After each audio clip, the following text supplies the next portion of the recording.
Welcome to PDAC 2023. My name is Julian DeRosier from the IIF. I'm joined here today by Griz. Griz, how are you doing? I'm doing good, thank you. Griz, so could you please introduce yourself and the company you're representing? Hey, I'm Brian Griz Testo. I started the company with help from my geologist and some other folks. They're still on the same team. We started 17 years ago. We've got 160,000 acres in British Columbia in the Greenwood area. For copper, silver, and gold, we got platinum and palladium. On another property a couple hundred miles from there, we got battery metals like cobalt and copper.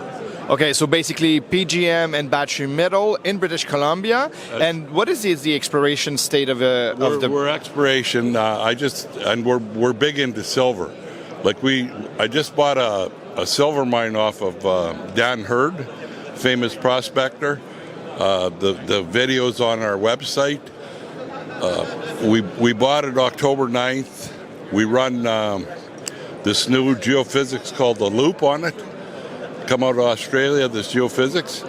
And Mike, our geologist, got a bunch of targets. We're going to start drilling them in this probably June, end of the second quarter.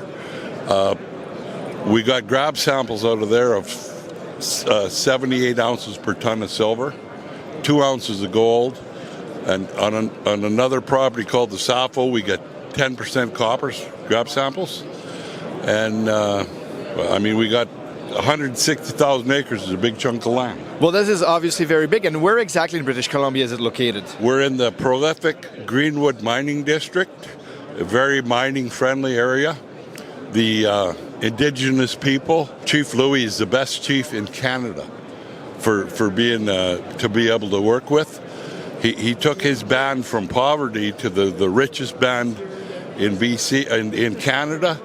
They have wineries, they have businesses, and he wants to work with industry for good jobs.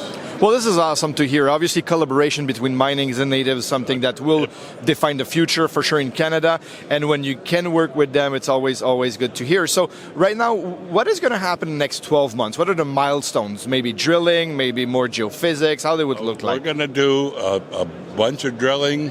We're going to do geophysics on a whole bunch of targets. Our prospectors, Sibo and Cash, are going to go on land that we've had the land since 2008. And when we couldn't raise money, we didn't do much work on it. So they're actually going on land that we've owned for 15 years, and they're finding more old silver mines and silver showings along ridges, and all kinds of stuff, yes. So everything is pointing as there could be something important under the crust.